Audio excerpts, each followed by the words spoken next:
What's up, everybody? Welcome back to another episode of Hollywood Tales, where we get dirty, deep, and disgusting with our best Hollywood tales. My guest today is a. Speaking of dirty and deep, We've become pretty good friends Yeah. lately, and it's funny because we ran in the same circles like 20 years ago. Yeah. But we never. We may have met, but I don't remember. I think you guys came into it as I was leaving it. Probably. I think that's kind of how it happened. We were like early 90s, like mid 90s. Yeah. I mean, Pantera, Sarah, Yeah. and Tommy Alaster. They had all those nightclubs. Right. Jen Rosero, remember? Yeah. Las Palmas. Yeah, And so you guys know Pantera Sarah as the club promoter. Like that's how you. yeah. you know Well, her. yeah. But then Sarah and I actually, we spawned a friendship outside of the club promotion thing. Sure. She was very selective about who came over to her house Right. for game nights But and that kind of what thing. I'm saying is like that's when you guys started friends with her when she was already a club promoter. Yes. I've been friends with her since she was a waitress at Jerry's Deli. Oh, so that's like I right. knew her before she ever got into that. Before Oh, she started interesting. working for Bolt House and Oh, see, and I started didn't getting know it. that. I Yeah, knew yeah. you were. So Phil Buckman, everybody, if you're just tuning in. And by the way, my name's Ahmed Ahmed. We're here at Jam of the Van Studios. Our producer, editor, creative, everything, Wolf Ramirez is over here behind the scenes. Thank you, Wolf. If you haven't been to this complex, it's an ex-rehab center located in West LA, and nothing's changed. People are still doing drugs and drinking and all that stuff. But it's really cool. It's artist friendly. It's a multiplex with indoor, outdoor Plumbing. Thank you. They have live music and live recording in the van, which is why it's called Jam in the Van. And if you're ever in LA, go to jamofthevan.com, see what kind of events they have coming up. Phil and I, you just said you were coming out of the scene as we were coming into the scene. Right. But then we reconnected through our mutual friend, Jason Teague. Right. Jason Teague is an architect developer friend of ours who lives up in the canyon. We won't say where because we don't want people knowing where you live. Right. But you guys live in a really kind of close-knit neighborhood, and it's a really cool thing. But when we started reconnecting and connecting the dots, technically, we're like, oh, you know this person, you know that person. Oh my God, we knew a lot of the same people and know a lot of the same people. We call that Jewish geography. You're from Queens, I am. New York. I am. And I watched a clip of you on a sitcom, and I couldn't find the name of it. It was a YouTube clip where you played a handyman, and you were married to Natasha Leggero. Oh, okay. What was that called? That was called Broke. I was not married to Natasha's Or character. you had a relationship, and who dumped who, and all that. Yeah, so Natasha's character and my character dated in high school. That's right. And I watched your demo reel, basically. You had like a demo reel Yeah, online yeah. that I saw. But so sorry, yeah, so that was a sitcom called Broke on CBS that it actually was on. That episode was on during the pandemic, the beginning of the pandemic. What We shot year right before. was that? It was right before Yeah. everything went to hell. It looked like it was pretty relevant because you had a lot of there was a lot of dialogue that was like up to speed. Yeah. Right. Yeah. It was Polly Perret's show. Polly from what was it, NCIS. She played Abby on NCIS, and so this Yeah, was she's great, by the way. she's awesome. Yeah. She's why I got the job. Oh, okay. Yeah, she when she was shooting the pilot, she called. I've known her for years. We did a pilot in I want to say 93. We used to hang out with her a lot at the Velvet Margarita Cantina. Oh, yeah. in Cahuenga. She Yeah. used to go in there all the time. She's rad. She's Yeah, rad. she's Yeah, really we did a pilot together called Jersey back in the early 90s, I want to say. And didn't get picked up, but we ended up staying friends. And when this show happened, she called me. She's like, I want you to play my ex-husband on the show. I was like, great. They brought me in for that. I ended up not getting it because CBS wanted somebody else. Right. But at that point, the producers liked me, so they actually wrote that part for me. So when I was watching it, because I know you, Phil Buckman is a very accomplished musician. You know him from the bands Fuel, Filter, Petty Cash. You've played with Steel Panther, right? Yeah, I right? toured with Steel Panther. Really accomplished bass player. We also have a mutual weird backstory. So we're both friends with Tom Morello. Oh, yeah. Tom Morello, guitarist from Rage Against the Machine. He was on my pod. He was the first episode, actually, of our podcast. Remember that? Old friend of ours. And when he was putting the band Rage Against the Machine together, he asked you to be the bassist. He did. And you said no. I did. I dig it. No, look, everybody. Chalk that up to the stupid. I mean, it wasn't a stupid decision. No, it's a blessing in disguise. But like sometimes we talked about this. Like certain actors don't take certain. Like Will Smith was up for The Matrix and said no. Yeah. Matt Damon was up for Avatar and said no. Right. Like certain projects come about and you go, I don't know if it's gonna go or sink. Will Smith, Matrix still would have been the Matrix. It would have been, with a different With feel all the to effects it, and and all the that, same sure. with Avatar.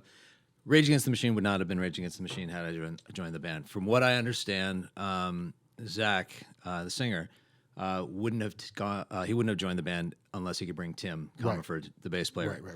So now, backstory on how that all happened. Tom played in a band called Lockup in Hollywood, and I played in a band called Tribal Sex Cult. Thank you. Tribal Sex Cult. And you can name a band that today. Could you? No, hell no. You'll get me too right away. I mean, there was Tribal Sex Cult, Electric Love Hogs, Pygmy Love Circus. Like, these were all bands in Hollywood at the time. What were the other two? Electric Love Hogs. Electric Love Hogs. Which, that's another story. They're the reason I do what I do. I was Pull up the shovel, man. We're going deep. Oh yeah, no. We'll come back to the Love Hogs in a second. And then Pygmy Love Circus was another big band in Hollywood back in like 1990. Pygmy Love Circus. That was it. Jesus. Yeah. H Allah. So Lockup had broken up. I left Tribal, and I had joined another band called Some Angry Angel, and we had a development deal with Warner Brothers. Warner Brothers was paying our bills, and now, when you say Warner Brothers is paying your bills, how much? If you don't mind me asking, how much money are they giving you? It was kind of a I can't really say. Not that I don't want to. It was literally like we had like a sweetheart deal with somebody, one of the high execs at Warner Brothers. Like when I say pay bills too, it's like our musical bills. Like, and you're playing what kind of music? Rock, just straight rock. Like it was rock and roll. It was rock. Yeah, it was kind of coming off of, I don't want to say the hair metal era. This was like 1991, like Motley Crue ish. It was more melodic, but we Creed. No, You said no. I don't even know what we could compare it to, but it was good music. The guy who wrote, his name was Todd Miller. He wrote almost all the music. Was from Seattle. Was friends with like the Alice in Chains guys growing up. So there was a lot of that sort of aesthetic to it. It was picture like grunge meeting the metal, the LA metal scene at the time. So anyway, so like Soundgarden ish, Seattle, more radio friendly ish. Pro jammy, kind of in that wheelhouse. But a little more. Can we find it online? Up. Is there? I don't think so. I sure as hell hope not. It's not the best look, but anyway. Well, you got a deal. Well, we had this sweetheart deal. So they were paying for our rehearsals. They were paying for our demos. They were paying for string, sticks, gear, whatever we needed. So that's what I had going on. Plus, I was on a TV show. I was on a show called Drexel's Class. On Fox. You were on that show? Mm-hmm. Who did you play on that show? I played Slash. I was. Oh, okay. I went on your IMDb. He's an actor as well, everybody, and I didn't realize how many credits you had as an actor. Yeah. And a voiceover artist. Yeah. No, I've been really, really lucky. What do you like the best? Like, what's your favorite thing? I know you I love all of them, but if you had to choose voiceover artist, musician, actor, what would you do? Now I'm gonna have to say I'm back to acting. Okay. Yeah, I'm back to acting. I did music for a while, 10 or 15 years. I was touring a lot with Filter and Fuel and Panther and stuff. And I have young kids.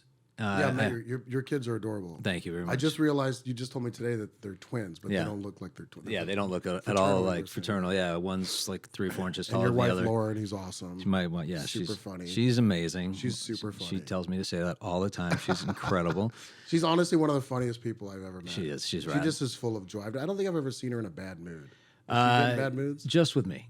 But that sort of comes with the ring. Right. Yeah. That comes with the ring. Yeah. Like it's a heavy thing you have to right. No. She's honestly, she's amazing. But so I mean, I have my young kids, and when I was out on tour with Steel Panther in September, and one of my kids lost a tooth, and I mean that happens all the time, and I wasn't home at the moment, or she was at school when she lost it, but to me that was a warning sign.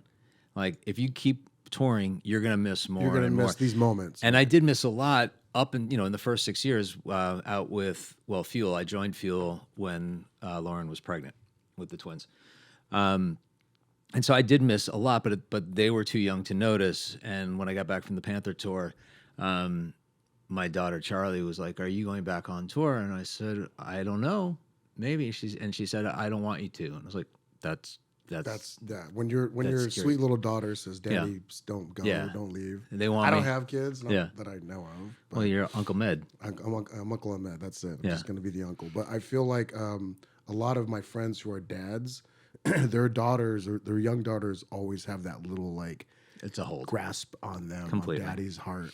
Don't go. So that's Completely. cool, man. So I took that tooth, losing the tooth as a warning shot. Yeah. Across the bow. But I've seen you around your kids. You're like there. You're on them. Oh, I'm super present. Yeah. Yeah, for sure. And especially I haven't been on the road since September, and so even more so. And I love it. I don't miss it. I've been offered other gigs and turned them down, just for now at least, just because I want to be home with them. Sure. And they're also at that age where you should be home with them. You should be if you can fathering them. If you can. Some people don't have that luxury. Right. They have to go on the road. They have to tour. They have to do that thing. I am fortunate that I have other things that I do, so I don't have to. I was actually just having this exact conversation with my friend Tyson Leslie yesterday. He's keyboard player and utility player for the band Vixen, and he's got some other things in the works right now. But we were literally talking about that. We were talking about why I didn't continue touring, and I said, "Look, you are a true diehard musician. That's what you do. That's all you do. That's what you have to do. I'm fortunate that I play music. I'm an actor. I do various other things. Multi-talented, sure. But I can stay home. Right. Like I can say, all right, I'm just gonna pull back on the focus on this area and ramp it up on this area. So I've been to your house, and you have this studio, Yeah. music and voiceover Yeah. things that you submit, and then self-tape auditions. Right. Like you have it all rigged. Yeah. So your house. my studio is next door to the house, and it's I have a live room. When it was a full music studio, the live room was 15 by 25. It was a huge room, and I converted it recently to a photo studio because that's my next sort of photography. Oh yeah, that's another thing that I forgot to mention, because was also on your Wikipedia that you're also a photographer. Yeah. Yeah. So, all right, so 4 talents so far we've got going on. I just don't have any other skills. That's what it comes down to. You have 4 things crossed off so far. What else do you want to do? Well, luckily, they all pay ridiculous amounts of money and are super stable. Sure. I'm kidding. I'm constantly scrambling trying to make a living. I don't know. I feel like you're always working. I want to go back to this sitcom, Broke. Yeah. So you get the gig, because we kind of touched on it. I wanted to go back to it. Sorry, I'm ADD. I have so many questions for you. You get the gig. Your character was because you're from Queens, New York. Yeah. But when I started hanging out with you over during the pandemic at the Teagues and all that, you don't come across New York. You come across really like Southern California. Yeah. Well, I grew up here. Right. Yeah. But when I saw this character you played, and you also were on Seinfeld, I saw. No, I wasn't on Seinfeld. I was you did on something with Jason Alexander. I was on Bob Patterson, which was his series after Seinfeld. Okay. I thought it was Seinfeld. Yeah, I saw a clip with you and Jason Alexander. Yeah. But you play these real like New York, like kind of like, like your character on Broke, it was so not you. Like I was like, this is good fucking acting. Thank you. Because I know you as like, you were such a sweetheart, and a nice guy, and please, thank you, excuse me. And this character you play on Broke is like such a dick. My wife. It's a little Fonzie. Yeah. But more alpha, and like, you're like working out and shit. You're doing 1-arm push-ups. Yeah, that was ridiculous. That came about. I thought it was a great role for you. It was a fun role. It was definitely a lot of fun. Why didn't it go? I don't know. Or go to series, I guess. It did go to series. It was on. It didn't get picked up. It didn't get picked up for a second season. They did 13 the first season. You never know with shit like that, right? You never know. I was on a sitcom for 3 years called Sullivan and Son on TBS, which nobody watched. But a new president came into TBS. Yeah. And he wiped out all the old programming and brought in his Of shit. course. Yeah. That's how it works, right? That's kind of the way it happens. Look, there's no rhyme or reason. A lot of it's political moves within networks. I was on a show called Boston Public.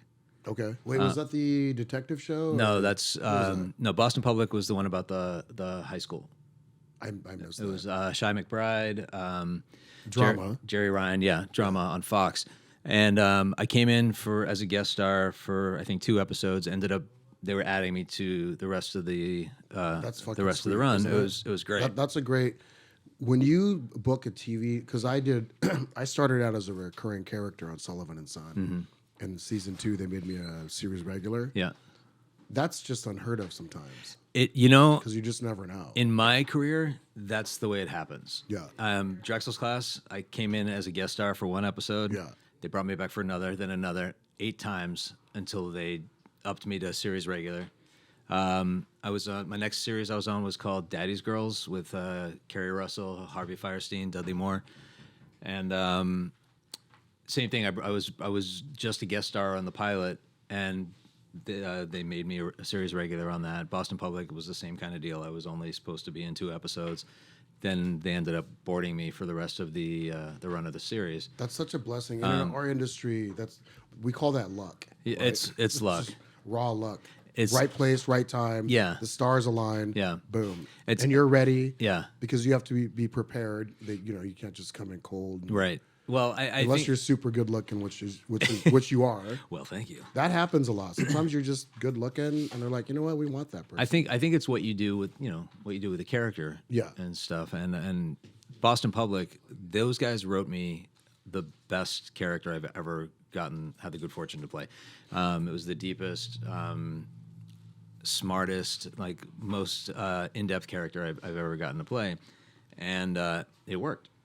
And so they were bringing me in for the rest of they're bringing me in for the rest of the run of the series, and the exec producer had another pilot that he was shopping, and it was between Fox and ABC, and he gave it to ABC. So Fox basically said, "Well, we're just going to cancel Boston Public then."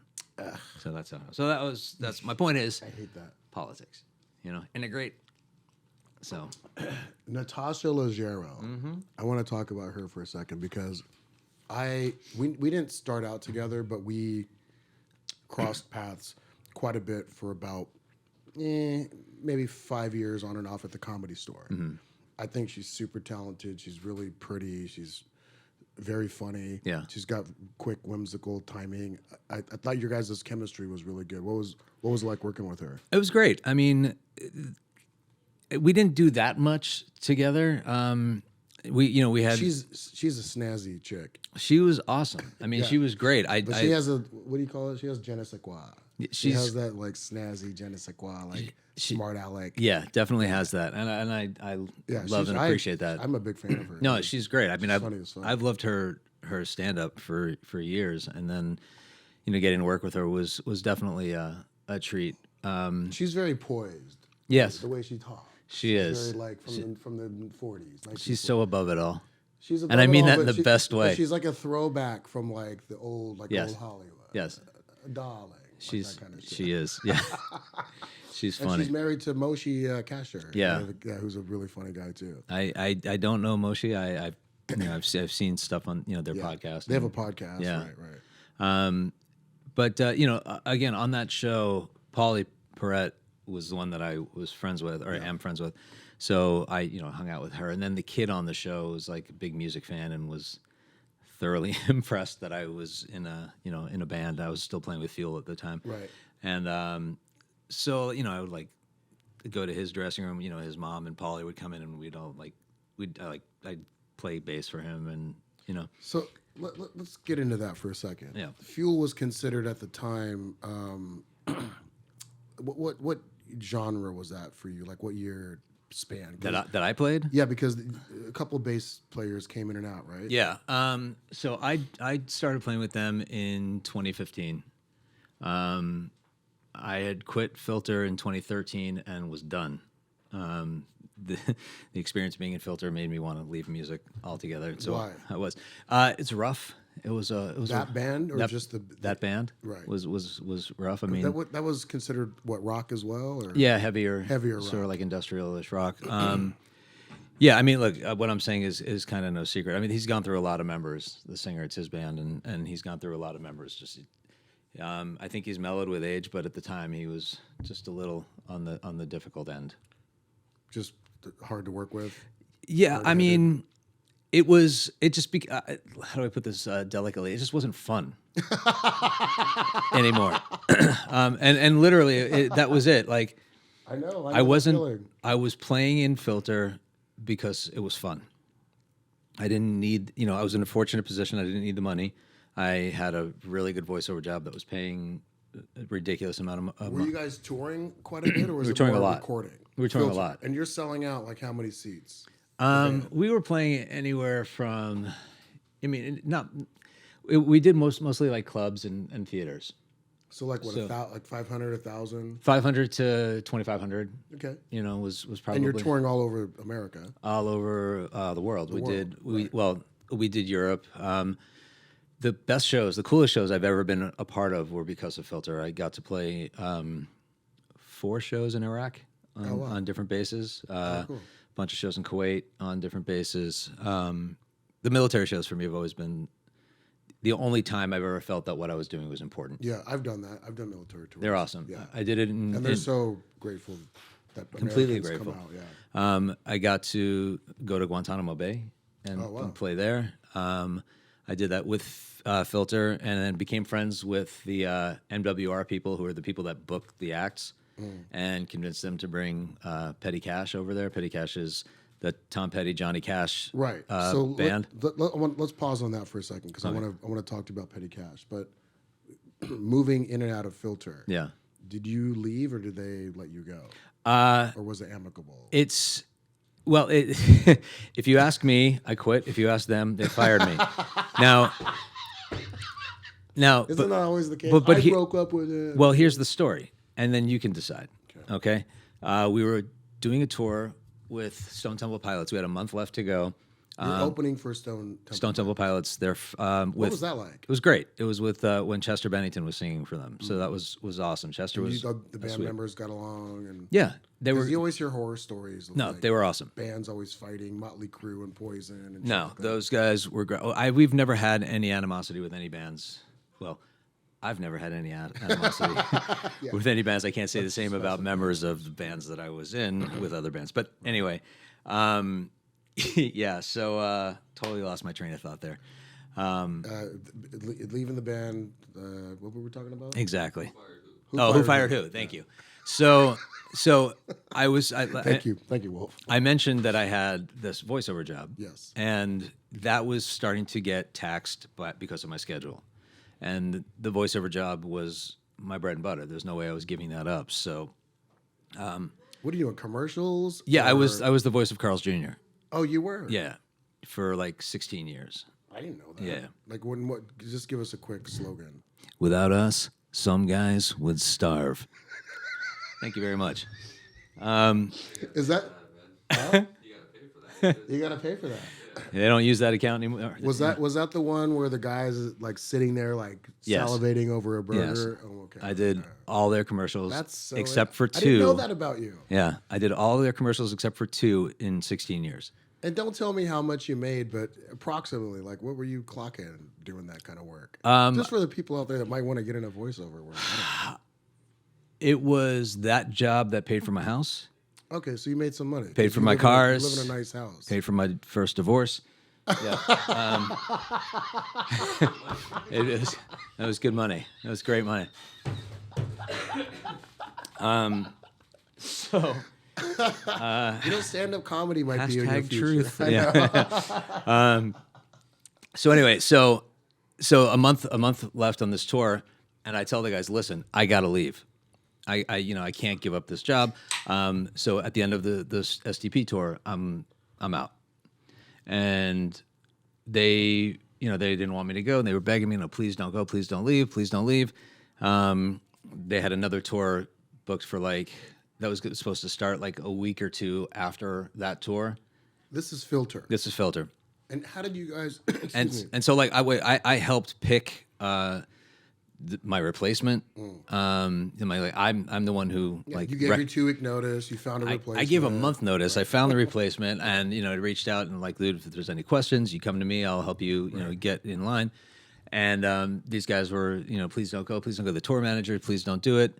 And they're like, at least just do this last, tour before whatever. I was like, fine. So I made arrangements with the Carl's people to. I was like, can I extend for just 2 more weeks and do this? They said, sure, no problem. So I went and told those guys. And then for the next tour, like a day or 2 before the tour, I get a call from my rep from the bass amp company. He's like, what the fuck's going on with your band? I just got a call from their management saying that they needed a duplicate rig of yours sent to them ASAP in cases. And I was like, oh, geez. They brought me back in so that they could fire me. Oh, I hate that. That's like when you break up with your chick, and then she wants to get back together with you, and then she breaks up with you. Yeah. Just because she wants to say I did the fucking breakup. But that's such bullshit. The best part about social media though is that everybody knew that I was leaving the band. Right. And then I was going to extend, and then they fired. And like, was it the lead singer that was orchestrating this whole fucking coup, or? Well, let's just say it's his band. Okay. Enough said. Enough said. You had me at his band. Yeah, but I mean, look, that's water under the bridge. He's reached out and apologized, and had actually asked me to play on some recording stuff. That that's he all right. did. I believe in accountability and redemption. If somebody's like, "Hey, I fucked up. I'm sorry. Will you come back? Please forgive me." I believe in all that. When somebody doesn't do it, I don't know that it went that far, but yeah.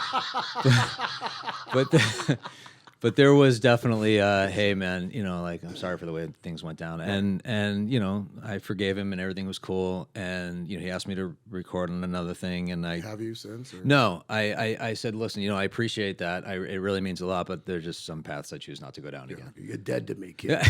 It wasn't quite that. It was just like we're where we are. Let's just be peaceful. Yeah, exactly.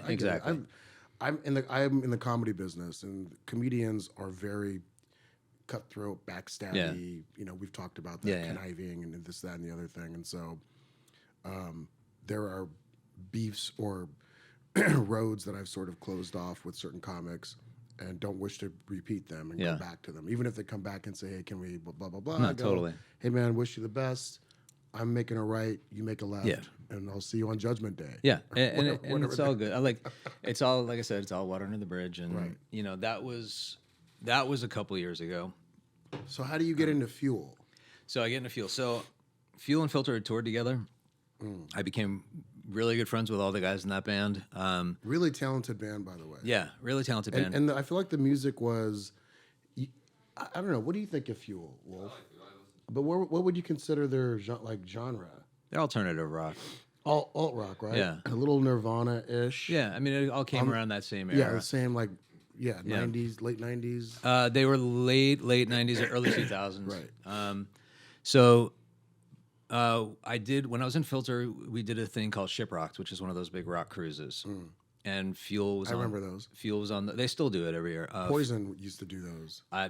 Now everybody's doing it. Everyone's, because they probably make a lot of money. They make a lot of money. It's a free vacation for the artists. My wife and I loved going on it. We had a blast. I've done it, I think, 4 times. I think twice with Filter, and then 3 times as what's called the stowaway, which is, when you become friendly with the guys that run it, they're like, hey, will you come out and we'll throw people together to do little makeshift band. Yeah, it's like we'll do you and the guy from Seven music. Dust and the guy from Drowning Pool. We'll put you together and you play, a Prince song. You know, that was cool. I did "Darling Nikki" with Corey Glover singing from Living Color. That was ridiculous. But anyway, so on that Shiprock that we were on, I never hung out with the guys in Filter. Not that there was anything wrong with them. We just never hung out, But in the Fuel camp, those guys were all super cool. They were a little more like my kind of people. Like you know what tribe, I mean? Yeah. Like we were just all friends, and we were all on the boat with our wives.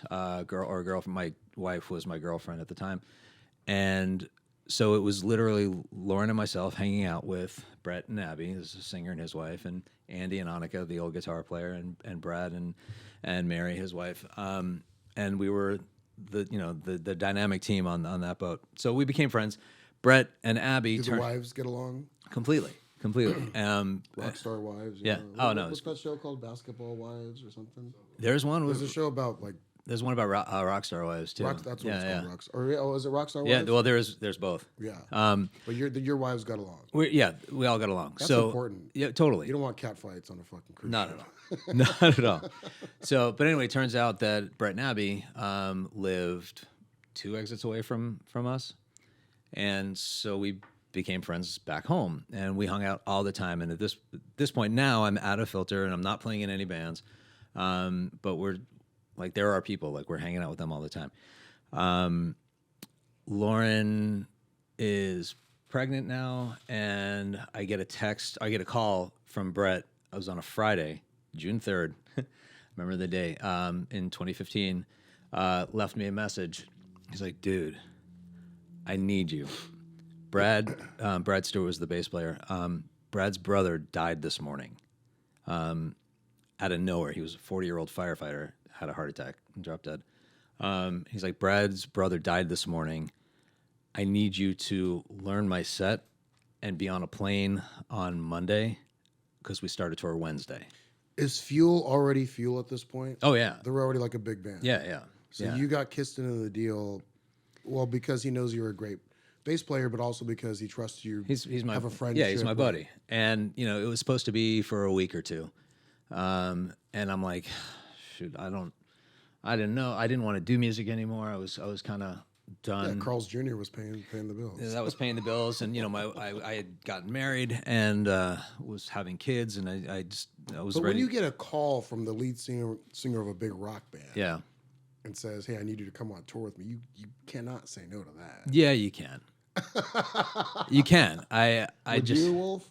I've never been on a major. I'm just saying, but if you're married with a pregnant wife and the lead singer from, when Axl Rose calls you and says, "Hey, I need you to replace."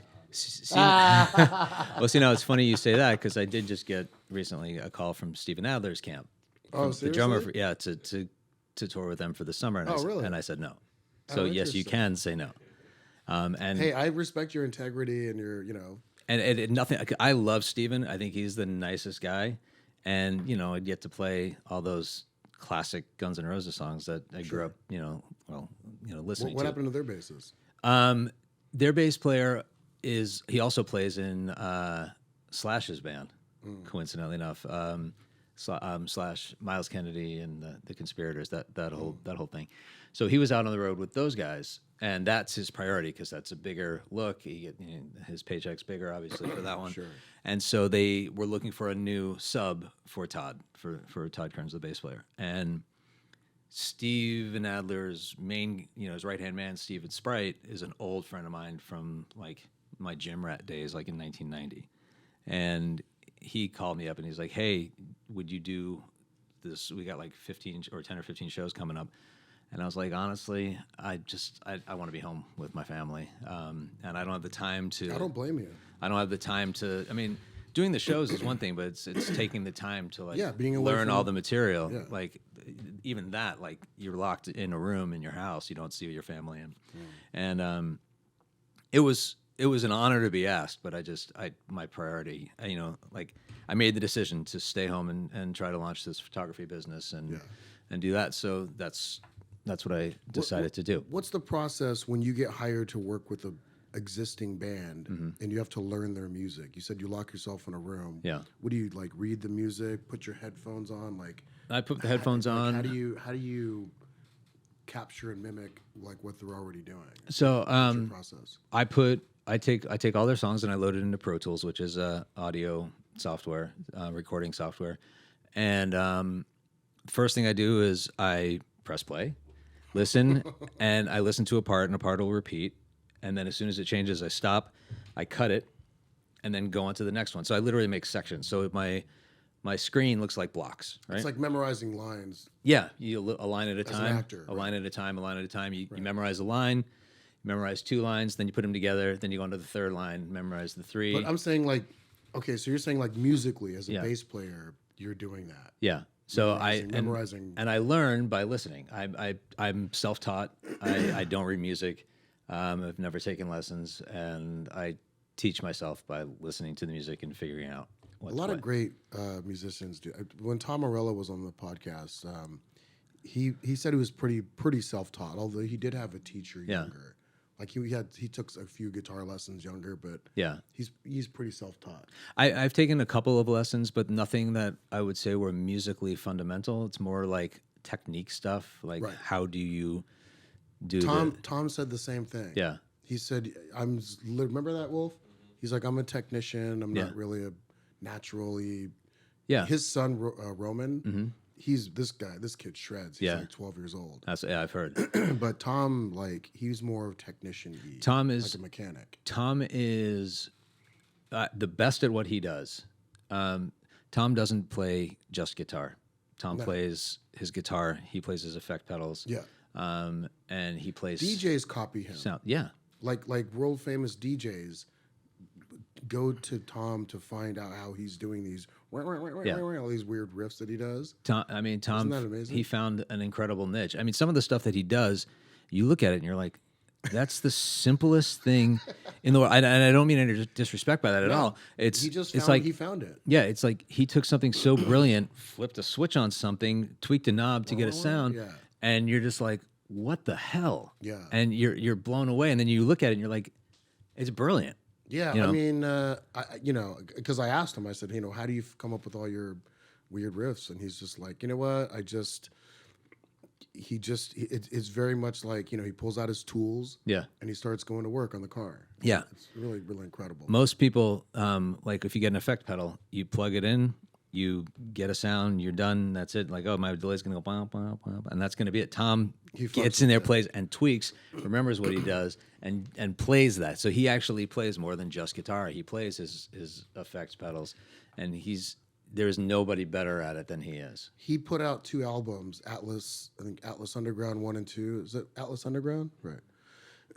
And he said when he was on the podcast that when he did that, he did it during the pandemic, and he was recording stuff on his iPhone, like on his voice note. Yeah. So he would just plug in his guitar into his phone Yeah. and start playing riffs, and then he would send these riffs to producers around the world from his phone. Yeah.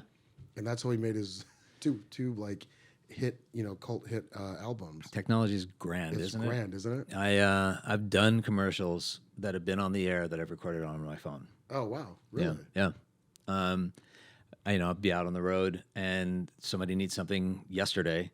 And so I would leave a restaurant or a club that we're at, go out and back or go on a tour bus. And if I didn't have time to hook everything up and they needed it right then and there, I would just... Right there on your iPhone? Or? Well, I have a microphone that plugs into the Right, iPhone. But still. like the that. voice. And boom, send it And they off. probably tweak it a little bit in post. Maybe a little. And then but, they I have a good microphone, that will plug into an iPhone, And, and I literally have one in my car just in case. Just in case. You might get the call today. Yep. So you get called by Brett Okay. from Fuel. That's right. And he says, I want to curtail back. And he says, hey, man, study this music. You're going to be on a plane Monday or He whatever. said, will you do it? Will you do it? And so Lauren and I had a conversation, and she said, well, it's Brett. You have to. Well, because there were... I could see your wife actually saying that. She's like, honey. She's like, it's Brett. We have... And they were hot back then. I mean, it was 2015. So I mean, But hot enough. they were at their. I mean, we were still playing decent sized places. Like what? 5,000, 10,000? We would do well. We were 45,000? actually getting ready. The tour that we did was the Summerland tour. So it was Everclear, us, and a couple other bands. American tour. Yeah. And so so we were playing sheds and probably anywhere up to 5,000. Yeah. And so she said, it's Brett, you got to do it. Would she come on the road with you? No. She came on the road, wives sort of allowed? came, yeah, allowed. I mean, Abby would come out every now and then, Brett's wife, and their kids would come out for like a few days at a time here and there. But Lauren came out when I was in Filter towards the end of it. We were in Vegas, and so she flew out to Vegas to meet me there, and we played, and it was a 4th of July weekend, and so she was there for that show, and we had a great time. And then we were taking the tour bus back to L.A. For the end of the road. And so she rode the bus back, and generator broke, so the air conditioning went out. It's 115 degrees out. And my singer in his infinite wisdom was like, "Oh my God, the air conditioning's out. Open the windows." And we're like in slow motion, "No." And he does, and like All this dry heat 15 degree wind comes in. So Lauren and I literally sitting on our bunk, like, "Don't touch me. Don't touch me. Don't touch me." And when we got back, people were like, "How was touring, Lauren?" She's like, "Fuck that."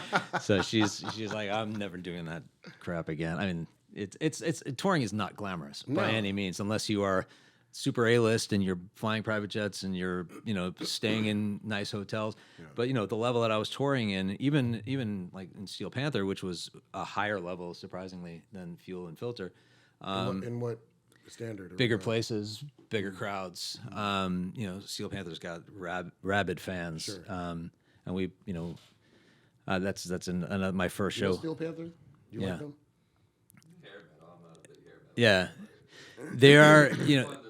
They're a lot of fun to watch, and their songs are brilliant if you listen to the lyrics, because they're so over the top and misogynistic, it's like an and exhibition, drug. It's like a whole performance. It's a spoof thing, sort of, but they take their music seriously. Yeah. And they are the drummer and the guitar player are two of the best musicians I've ever played with. Wow. It's a big compliment. The guitar player, he can do anything, any style of music, without even thinking about it, and I hate him for it. And Styx, the drummer, is just a genius. He's an amazing musician outside of being a drummer for Steel Panther. He played me some of his music that he's written on his own, and the only way there's one particular song that he played me, and the only way I can describe it is if Alice in Chains were better than they are. Wow. It was like I told him, I was like, "This is literally one of the best songs I've ever heard in my entire life." And he's like, "Thanks." I'm like, "No, I'm not blowing smoke, dude. This is like ridiculous." It was amazing. Coming from you, that's a big compliment. You understand the music industry. He's an amazing keyboard player and guitar player. Everybody in that band. The the singer, who doesn't play anything live, on stage at some festival, the guitar player threw him his guitar and he's like, "Play Eruption," and he did. And I'm like, "This is the guy who doesn't play," and he's like just whipping out Eruption on the guitar. I'm like, this is ridiculous. I'm like, these guys are keeping me on my toes. What's so you're so you're touring with Fuel. Yeah. And so all right, so it was supposed to be for a week or two. Right. And then literally after the first day, he's like, "Hey man, we need you." Yeah, he goes, "So there's some business stuff going on. Didn't really tell you about it, but now that you're here and it's working, would you be able to do the whole tour?" And it was a 10-week tour, and my wife's pregnant, and I was like, "Can I think about it?" Talk to the wife. Yeah. Right. And so that night I went to bed, and he and I actually were sharing a hotel room, because we were waiting for our bus to come, and I woke up at 6 a.m. in a freaking panic. Just like, and it was 6 a.m. East Coast time, so it was like 3 a.m. So that wake up, bolt upright in bed, and you're like, ah.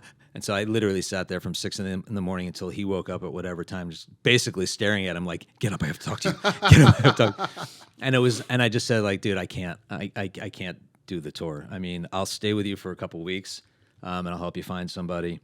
And and that was going to be it, and made a bunch of calls to other bass player friends, and nobody could do it because it was the beginning of a summer and everybody was on tour. Yeah. All my hired gun friends were on the road with other acts. And so I did it for a few weeks, and then our tech, I ended up training our tech to take over and do it. And I was like, "Cool. See you guys later. Good luck." That's how the lead singer, the recent lead singer from AC/DC got the gig. Oh, was he teching for them? He was a roadie, I think, and one of the old singer didn't show up for a gig, and they were like, "Hey, can you fill in because you know all the songs?" What's the new singer's name from AC/DC? Brian Johnson, but that's not I don't know the guy now. Brian Johnson, he's back. Oh, Ahmed, did you park across the street? No. Did you park across the street at the bar? No, I parked right around the corner. I just got Texas. The bar was asking if we parked over there. Oh, thank you. Thanks, Bob. I don't know who you're talking about, but I know it's not AC/DC because Brian Johnson. The Back in Black Yeah, record, that guy, the singer, I forgot his name. Brian Johnson. Is that him? The Yeah. guy with the weird, like, long hair and the. Brian Johnson. He used to be a roadie. He may have been a roadie, but No, I know he was because I watched a documentary about it. He but was the roadie for AC/DC. But Bon Scott, the other singer, He died. He died, but Yes. he didn't show up for a gig one night. Oh, okay. And so he got up. and the tour manager said, "Hey, get up there and sing the songs." Gotcha. And Okay. he crushed it. I know what you're talking about. And yeah. then they fired Bon Yeah. Scott, and then he died after that, I guess. So Fuel. So you tell Brett. So I tell Brett, as soon as he wakes up, I'm like, I can't do it, dude. I can't do it. I had the panic attack. And he's like, cool. So I help him. I try to make the calls to find somebody. It's not happening. Our guitar tech is a guitar player and a bass player and plays bass in another band, but it's like goth. Like he's like that guy, super goth dude, which is cool, but doesn't really work with Fuel. And What so do they call that now? Emo music. no, they're goth that a is title? that was a thing, but this is not that. It's not. Yeah, no, this is more like horror stuff. Like Right. yeah, like he plays it. He's a great bass player. He plays in a band called the Janet Torturers, which is like their show is out of control, wild, and anything you think that might happen on stage does. You walk out of there sort of like needing a deep shower. Like some Marilyn Manson kind of shit. I mean, that's the wheelhouse. Performance art. Totally, Right. that's the wheelhouse. So, Right. so he starts doing the gig. I leave the tour, and about a week later, Brett calls me. He's like, "It's kind of not working. Can you come back?" And so I look at their schedule, and I agree to come back for the last 2 weeks. I said, "Let him do the 5 weeks in the middle of the country, and then I will come in for the last 2 weeks, which was all on the West Coast. Now they'd worked their way across closer to home. Are you doing every night? No, and that was another reason because it would be like 2 or 3 shows, then 3 days off, 2 or 3. So I could go play a couple shows, come home, yeah. and do that. And so I did all that, and then when that tour was over, he said, "Listen, the next runs we're going to do are just going to be fly dates. Can you just do fly dates? Leave on a Thursday or a Friday, come back Sunday or Monday." I was like, "Sure, I can do those." And so that happened, and that was going to be it. And then next thing you know, a bus tour happens, and so 6 years. I was in that band for 6 years. And I mean, well, it must have been fun, right? It was fun. You made It was some a lot of money. fun. You weren't making Carl's Jr. money, but you were making money, right? I lost the Carl's Jr. account in the midst of it Because you for were the gone second so time. much? No, Just because they went with another changed voice? they changed Their campaign? their campaign. I think they went with the black guy's voice. They did for I think a minute, and then they're They back. went back to white And then, people. yeah, and now it's like the voiceover industry has completely changed. I mean, back I then can that imagine. was a union gig, and you made it was locked in what you were going to make, contractually, Yeah. and according to union rates and all that stuff. And there are only there's a small group of people in the voiceover world. Now it's broadened. different. But So- there was a minute because I remember when I've been in the industry 30 years. I remember when I was first starting out, there were like 5 or 10 people that were booking the same There were movie trailers, Yeah. commercials. Right. There was like literally a whole little yeah, you had a wheelhouse. iced off community. You had a wheelhouse, you stuck to it, and you worked constantly. So it used to be that even with Carl's, I would get a minimum of 3 to 4 new business jobs a week. And now it's like if you get one every 2 months, good for you. Right. It's different. I had a conversation with my agents about this not too long ago. 85% of all the jobs have gone non-union. I'm union, can't do that. And there's at least 80% more people trying to do it because everything's done at home on computers. So when I first started, and when I was really busy, it was LA, it was New York, maybe Chicago, maybe San Francisco, maybe Miami, but that was it. And now it's anywhere. Right. You got a computer, you got internet, Right. You got a voiceover career. Sure. Oh, well, I had careers using that. I have a term friend of mine loosely. who's a comic and a voiceover actor. His name's Scott Henry. I know Scott. You know Scott? Yeah. He's like big in the voiceover world. Yeah. he does a lot of cruise ships. He's actually He's a him and comedian. Yeah. he's a comic. He's Yeah. an old school comic. Scott Henry and his wife Catherine Mm-hmm. started a company called Big Comedy, and we're about to do a deal with them for our podcast. Oh, right on. So they're gonna pretty much distribute any sort of comedy related content on 40, 50 platforms and Cool. Amazon and all that stuff. So, but I see him posting pictures. He does a lot of cruise ships. Yeah. And he sets up little makeshift sound booths Yeah. in his cabin. Yeah. With pillows and Yep. blankets. I've done it. I've done it. I've done hotel rooms, bedrooms, tour bus bunks, everything. Right. As long as it's soundproof and you can Soundproof, speak and in it doesn't even have to be soundproof. It has to be soundproof-ish. Right. You know, but Scott, I mean, that's a prime example of what I'm talking So about. funny that we know Scott Well, Henry. I know Scott because we had the same agent here in L.A. That's such a small world. Where does Scott live now?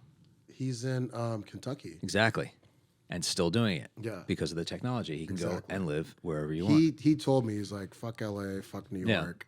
I have my wife and my kid, and I think he lives in a really nice big house. Sure. It would probably cost him $3 million here. Probably got it for like $250,000. Absolutely, 100%. And I would do the same thing if I didn't grow up in L.A. Right. But this is my home.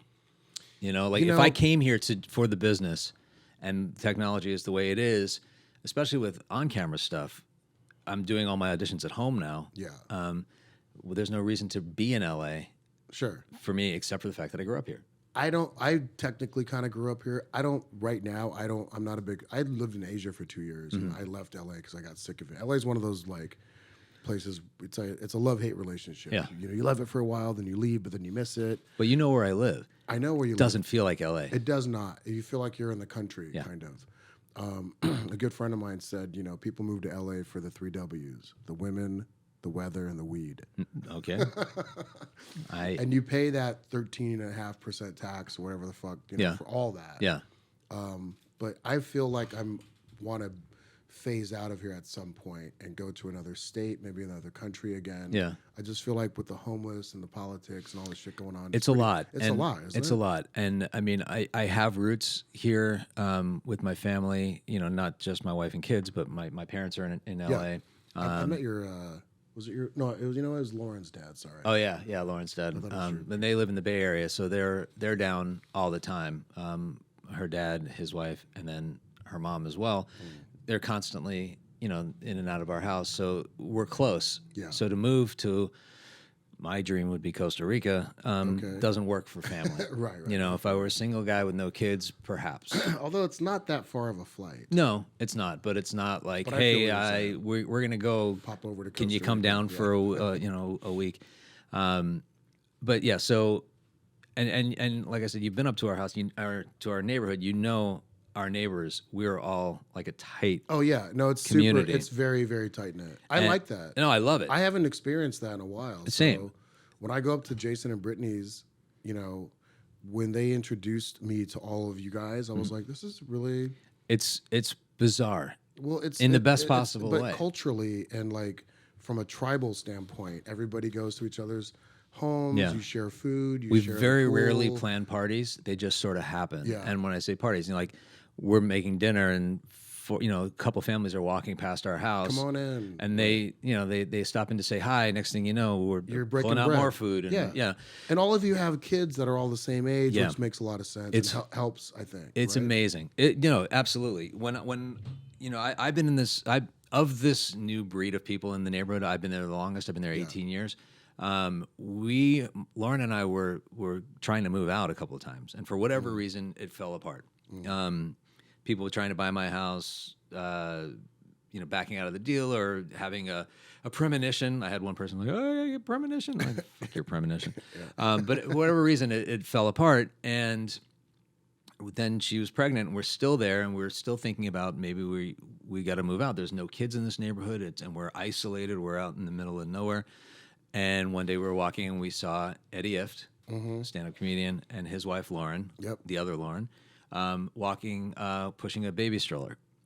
And you knew Eddie prior to No, that. we didn't. We didn't know each other. Eddie at all. Ift is a comic who lives in their neighborhood, who's also a great mutual friend of ours, who I'm trying to get on the podcast, but he's always always gone. Always gone. Yeah. so we're like, oh, there's somebody with a baby in the neighborhood. But You're seriously, like ding ding. yeah, ding. yeah, yeah, exactly. And next thing you know, we become friends with them, and then our kids are born, and now our kids are best friends with their older daughter. They have a younger son as well. Right. But then we had a couple more people move in with kids, and then now it's like Did Brittany and Jason move in They- after the ifs? I yeah, guess. yeah. Yes, actually, they were probably the fifth or sixth family with kids that moved in, and we met at a party with for one of the other kids in the neighborhood. The real estate broker who was selling them the house brought them over to this party, knowing that we would be there, and the ifs would be there, and like okay. here's your new neighborhood, here's families, and so that's how we met. That's a good real estate agent. Yeah, totally. If you're gonna live somewhere, know your neighbors. Exactly, and she was incredible, and she was Auntie Debbie to our kids, the real estate broker.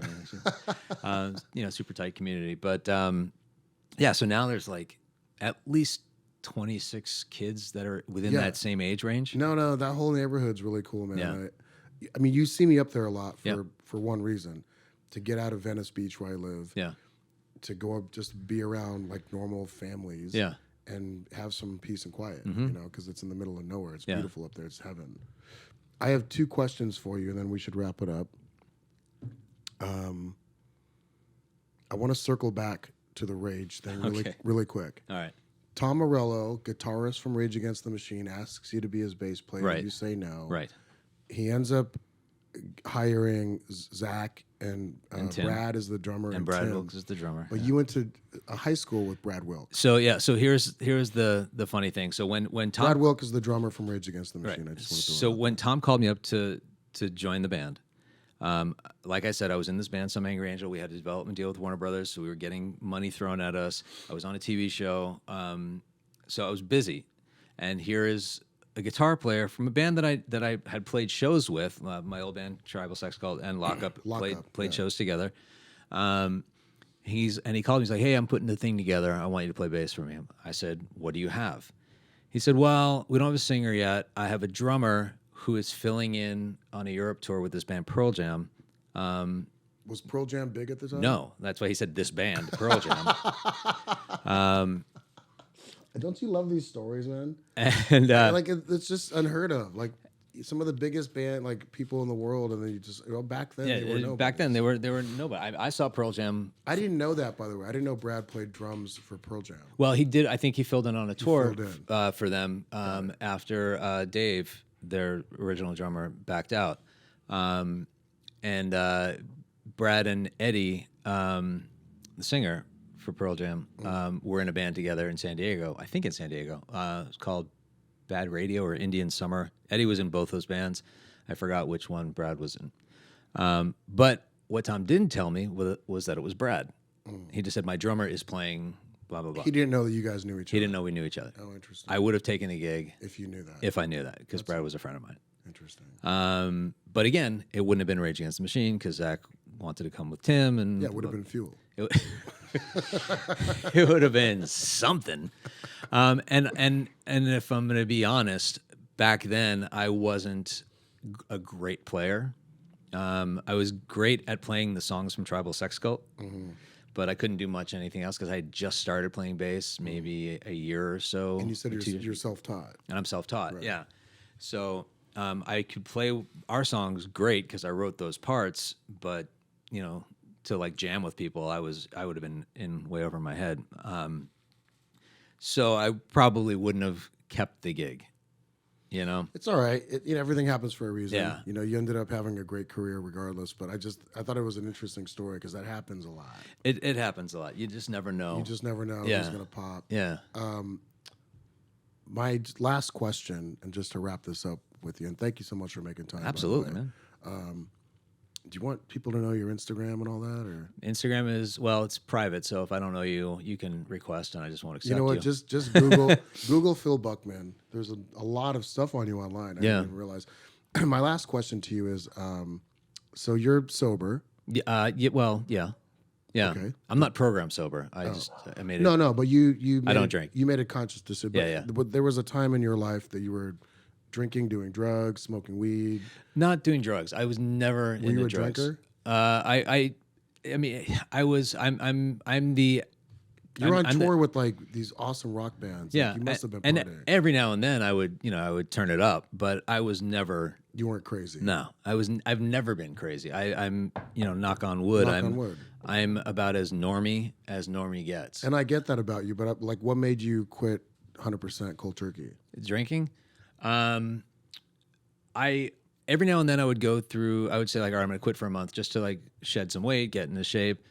And the last time I did that, which was 3.5 years ago, I just, I was losing weight and I was feeling better. And the month came and went, and I was like, Why go back? Why go back? I don't miss it. I'm not getting into stupid fights with my wife anymore, which were my fault because I was, every now and then just get, pig-headed and whatever. Yeah.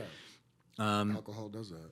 And, like when we all get together, and you've been there for many of these things, like when we all first get together, I miss it a little bit. Everybody's drinking and having fun and having. You're not missing anything. Well, everybody's having a cocktail, and I miss it. I miss that feeling of like you just start getting that buzz up going, and then a half an hour goes by and people are still drinking. And then I'm like, you know what? Fuck this. I know why I stopped. This is why I, like these people are sloppy. No, we were at Phil's house one night, and you made these things called a brain hemorrhage. brain hemorrhages. Yep. Have you ever had a brain hemorrhage?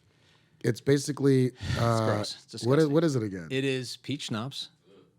Yeah, exactly. And? in a shot glass. In a shot glass. Peach schnapps. Baileys, I Float think? a little Baileys on top, and then in a syringe you take grenadine and shoot it from about 6 inches or 8 inches up, and it pulls the Baileys down into the peach schnapps. It and looks like a blood clot. Physically, like visually, it looks like a brain hemorrhage.